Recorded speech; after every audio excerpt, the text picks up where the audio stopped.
This year marks 250 years since the signing of the Declaration of Independence.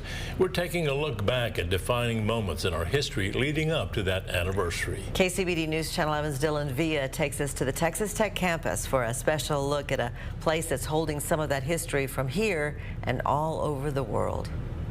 The purpose of an archive is to preserve all history. We want all the history that anybody has. And you'll certainly see all that history here at the Southwest Collection Special Collections Library.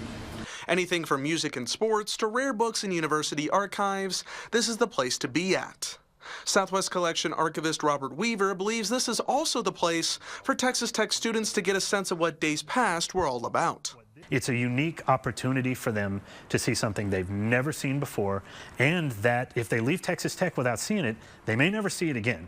So we take pride in that. It all began in 1928. Elizabeth Howard West, the first librarian of the then-named Texas Technological College, partnered with William Curry Holden, the first director of the Texas Tech Museum, to reach out to the Espuela and Matador Land and Cattle companies to get their ranching records into the university. The rest, as they say, is history. I always say, as do several of my other fellow archivists here, that the history we have is the history that we have left. What you're seeing is history from Lubbock, which includes items such as the original Ted Fujita drawing outlining the 1970 tornado, photos from decades past showing the city's growth, and even copies of every Lubbock Avalanche journal ever printed. History expands outside of West Texas, though. Emily Grover, the assistant librarian for rare books at the Southwest Collection, says what the collection can offer is something greater than things you can learn from a textbook. We get to collect across a really wide range of different cultures, geographic areas, as well as time.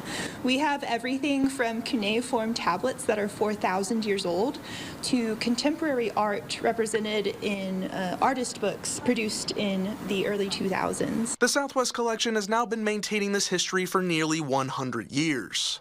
Staff here hope students and others take advantage of what's in front of them and soak in everything this collection has to offer. We want history to be preserved now. We want it to be here 250 years from now when we are having these same discussions at America's 500th anniversary. Dylan Villa, KCBD News Channel 11. And to see more stories like this one, click the We the People tab at kcbd.com. But for now, let's go to John for a check of the weather.